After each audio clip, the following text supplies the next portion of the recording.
स्वयं और परम का निराकार बोध पूर्ण नहीं है, क्योंकि यह केवल भौतिक व्यक्तित्वों की विपरीत अवधारणा है। भगवान का व्यक्तित्व और उनके भक्तों के व्यक्तित्व सभी आध्यात्मिक हैं। उनके भौतिक शरीर नहीं होते।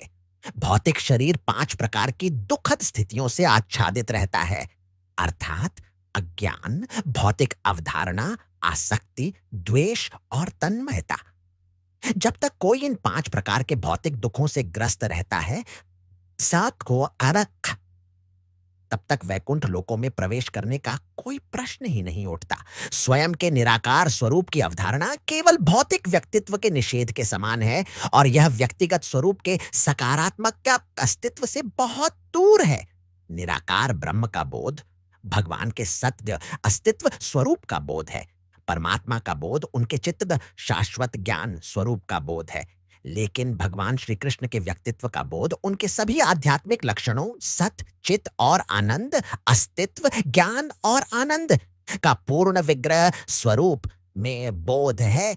निःश्रेयस का अर्थ है परम गंतव्य, स्वसंस्थान। यह इंगित करता है कि निराकारवादी व्यक्तियों का कोई विशेष निवास स्थान नहीं होता।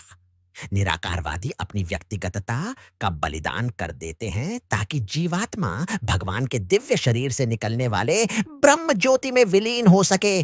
लेकिन भक्त का एक निश्चित धाम होता है। जैसे ग्रह सूर्य प्रकाश में स्थित होते हैं, लेकिन स्वयं सूर्य प्रकाश का कोई निश्चित स्थान नहीं होता। जब कोई किसी विशेष ग्रह तक पहुंचता है, तब उसे एक स्थायी निवास स्थान प्राप्त होता है। आध्यात्मिक आकाश, जिसे कैवल्य कहा जाता है, चारों ओर केवल आनंदमय प्रकाश से युक्त होता है, और यह परम पुरुषोत्तम भगवान की छत्र छाया में होता है। जैसा कि भगवद गीता 14:9 आयत में कहा गया है, ब्राह्मणों ही प्रतिष्ठाहम, अर्थात निराकार ब्रह्म ज्योति परम पुरुषोत्तम भगवान के दिव्य शरीर पर स्थित है। दूसरे शब्दों में, भगवान श्री कृष्ण के दिव्य शरीर की प्रकाशमयी आभा ही कैवल्य या निराकार ब्रह्म है।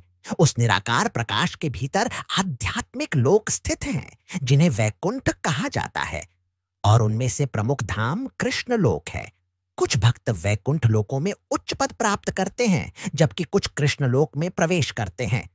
प्रत्येक भक्त की इच्छा के अनुसार उसे एक विशेष धाम प्रदान किया जाता है, जिसे स्वसंस्थान कहा जाता है, अर्थात उसका इच्छित गंतव्य। भगवान की कृपा से जो भक्त पूर्ण आत्म साक्षात्कार प्राप्त कर लेता है और भक्ति में संलग्न होता है, वह अपने गंतव्य को पहले ही जान लेता है, जबकि वह अभी भी भौतिक शरीर में होता है।